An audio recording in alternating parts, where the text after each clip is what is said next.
రాష్ట్రంలో రాజ్యసభ ఉప ఎన్నికల వేడి చల్లారడంతో ఎమ్మెల్సీ పదవుల కోసం ఆశావహులు ప్రయత్నాలను ముమ్మరం చేశారు. వైసీపీలో ఇమ్మడలేమంటూ ఇప్పటికే 4 ఎమ్మెల్సీలు రాజీనామా చేశారు. మరో 8 మంది అసంతృప్తులు అదే బాటలో ఉన్నట్లు తెలుస్తోంది. వీరికి తోడు మార్చిలో మరో 5 ఖాళీలు ఏర్పడనుండగా మొత్తంగా 15 వరకు భర్తీ అయ్యే అవకాశం కనిపిస్తోంది. తెలుగుదేశం అధినేత చంద్రబాబు పదవుల భర్తీపై కొందరు ముఖ్య నేతలను పిలిచి చర్చిస్తుండడం ప్రాధాన్యం సంతరించుకుంది.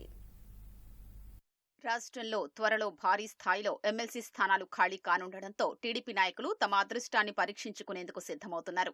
ఇప్పటికే 2 పట్టభద్రుల ఎమ్మెల్సీ స్థానాలకు ఎన్నికల ప్రక్రియ ప్రారంభం కాగా తెలుగుదేశం అభ్యర్థుల్ని ప్రకటించేసింది.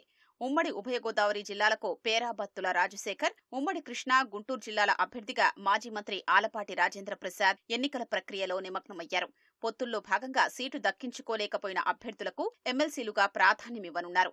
పిఠాపురం నుంచి వర్మ, మాజీ మంత్రులు జవహర్, దేవినేని ఉమతో పాటు వంగవీటి రాధ, రెడ్డి సుబ్రహ్మణ్యం, గన్ని వీరాంజనేయులు, తిప్పేస్వామి, నల్లపాటి రాము, ప్రభాకర్ చౌదరి, కొమ్మాలపాటి శ్రీధర్ తదితరులు ఈ జాబితాలో ఉన్నారు. వైసీపీ హయాంలో శాసన మండలిలో గట్టిగా పోరాడిన వారికి తిరిగి అవకాశం లభించనుంది.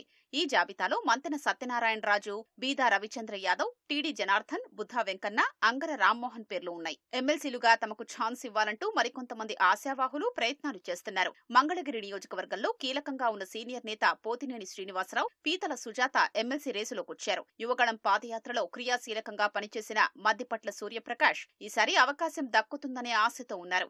తిరుపతి మాజీ ఎమ్మెల్యే సుగుణమ్మ, చెంగల్రాయుడు, గొట్టిపాటి రామకృష్ణ ప్రసాద్, నాగుల్మీరా, మోపిదేవి వెంకటరమణారావు, విష్ణువర్ధన్ రెడ్డి, మాండ్ర శివానందరెడ్డి, కలమట వెంకటరమణ తమ అదృష్టాన్ని పరీక్షించుకోనున్నారు. ఎన్నికల్లో వైసీపీ ఘోర పరాభవంతో సీనియర్లు ఆ పార్టీని వీడుతున్నారు.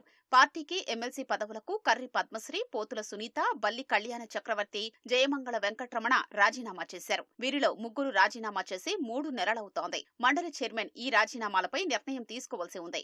రాజీనామాలు ఆమోదించాలంటూ చైర్మన్ ను వ్యక్తిగతంగా కోరడంతో పాటు గత సమావేశాల్లో రాజీనామా చేసిన వారు నిరసన తెలిపారు. వచ్చే సమావేశాల్లోపు రాజీనామాలపై చైర్మన్ నిర్ణయం తీసుకోకుంటే మరికొందరు వైసీపీ అసంతృప్త ఎమ్మెల్సీలతో కలిసి మండలి చైర్మన్ పై అవిశ్వాసం పెట్టే యోచనలో ఉన్నట్లు తెలుస్తోంది. జనసేన అధినేత పవన్ సోదరుడైన నాగబాబును మంత్రివర్గంలోకి తీసుకోవాలని నిర్ణయించినందున ఆ పార్టీ నుంచి ఎమ్మెల్సీ బెర్తు ఖరారైపోయింది. మిగిలిన స్థానాల కోసం టీడీపీ ముఖ్య నేతలతో చంద్రబాబు సమావేశాలు నిర్వహిస్తున్నట్లు సమాచారం.